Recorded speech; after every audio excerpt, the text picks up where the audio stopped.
Shalom, saudara-saudariku di dalam nama Tuhan Yesus Kristus. Selamat hari Minggu buat kita semuanya. Firman Tuhan yang menjadi kekuatan dan inspirasi dalam hidup kita hari ini tertulis di dalam kitab Ayub pasal 12 ayat yang ke-13 sampai dengan ayat yang ke-25. Mari kita simak dan renungkan firman Tuhan demikian. Tetapi pada Allah lah hikmat dan kekuatan. Dialah yang mempunyai pertimbangan dan pengertian. Bila ia membongkar, tidak ada yang dapat membangun kembali. Bila ia menangkap seseorang, tidak ada yang dapat melepaskannya. Bila ia membendung air, keringlah semuanya. Bila ia melepaskannya mengalir, maka tanah dilandanya. Pada dialah kuasa dan kemenangan. Dialah yang menguasai baik orang yang tersesat maupun orang yang menyesatkan. Dia yang menggiring menteri dengan telanjang dan para hakim dibodohkannya. Dia membuka belenggu yang dikenakan oleh raja-raja dan mengikat pinggang mereka dengan tali pengikat. Dia yang menggiring dan menggeledah para imam dan menggulingkan yang kokoh. Dia yang membungkamkan orang-orang yang dipercaya, menjadikan para tua-tua hilang akal. Dia yang mendatangkan penghinaan kepada para pemuka dan melepaskan ikat pinggang orang kuat. Dia yang menyingkapkan rahasia kegelapan dan mendatangkan kelam pekat pada terang. Dia yang membuat bangsa-bangsa bertumbuh lalu membinasakannya dan memperbanyak bangsa-bangsa lalu menghalau mereka. Dia menyebabkan para pemimpin dunia kehilangan akal dan membuat mereka tersesat di padang belantara yang tidak ada jalannya. Mereka meraba-raba dalam kegelapan yang tidak ada terangnya, dan ia membuat mereka berjalan terhuyung-huyung seperti orang mabuk. Demikian firman Tuhan. Saudara-saudariku, sahabat yang dikasihi Tuhan Allah, bagaimana kita memahami penderitaan yang mungkin saja pernah atau sedang atau mungkin kelak akan kita alami. Tentu akan sangat mempengaruhi cara kita menerima, cara kita menghadapinya dan mencari solusinya. Pemahaman yang benar tentang penderitaan pasti juga akan menolong kita untuk tidak jatuh kepada apatisme atau kehilangan pengharapan, tidak jatuh kepada menyalahkan keadaan, menyalahkan orang lain, menyalahkan diri sendiri, apalagi menyalahkan Tuhan. Oleh sebab itu, firman Tuhan lewat kisah Ayub dalam renungan minggu kita hari ini menjadi sumber inspirasi dan pembelajaran berharga buat kita di dalam memahami hidup kita, memahami segala sesuatu yang terjadi di dalamnya, dan terlebih lagi memahami penderitaan yang terjadi yang mungkin kita alami. Saudara-saudari, ketiga sahabat Ayub, yaitu Elifas, Bildad, dan Sofar, sebagai sahabat yang baik, mereka datang menunjukkan keprihatinan dan solidaritas, dan dengan maksud menguatkan dan menolong Ayub. Mereka datang untuk menasihati Ayub dengan dasar pemahaman mereka tentang penderitaan. Secara sederhana, mereka memahami bahwa Allah selalu mengganjar orang yang baik dan menghukum orang yang jahat.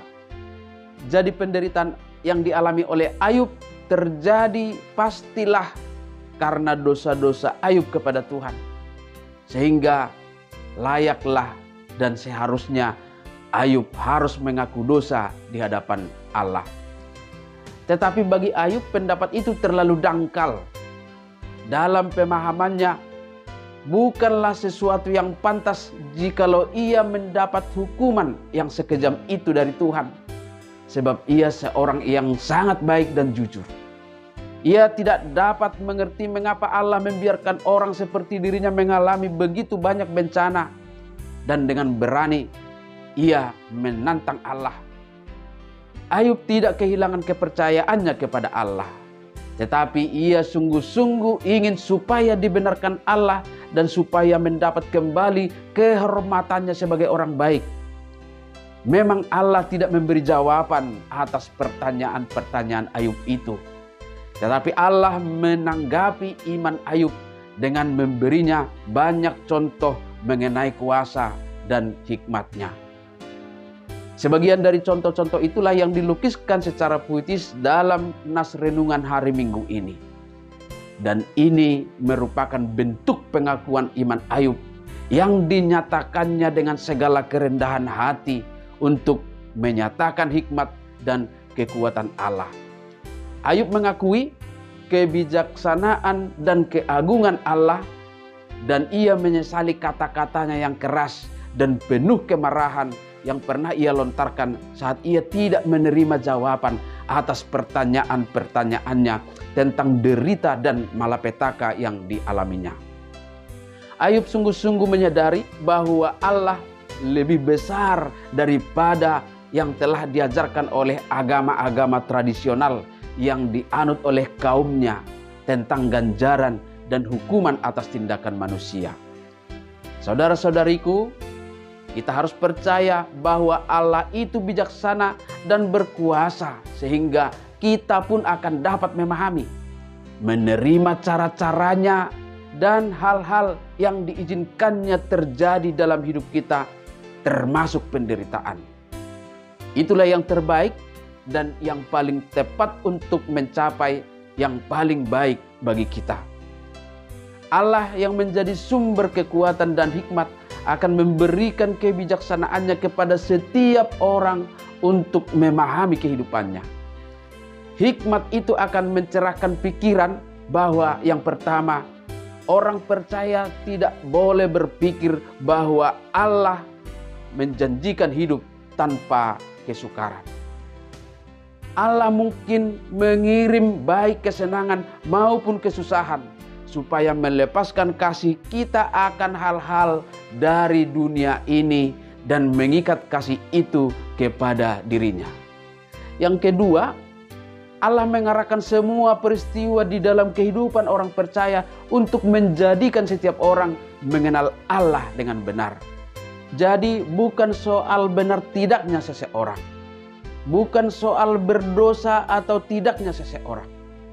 Pengenalan yang benar tentang Allah bukan didasari pada kemampuan intelektual kita, bukan dengan tradisi, bukan dengan emosional, melainkan dengan hidup dan segala dinamika yang terjadi di dalamnya. Lalu yang ketiga, di dalam hidup itu kita tidak pernah dapat memahami sepenuhnya tujuan akhir dari segala sesuatu yang menimpa diri kita. Demikian pula, tidak senantiasa jelas bagaimana Allah bekerja di dalam segala sesuatu untuk mendatangkan kebaikan. Statement ini dapat kita baca dalam Pengkhotbah 3 ayat 11. Ia membuat segala sesuatu indah pada waktunya. Bahkan ia memberikan kekekalan dalam hati mereka.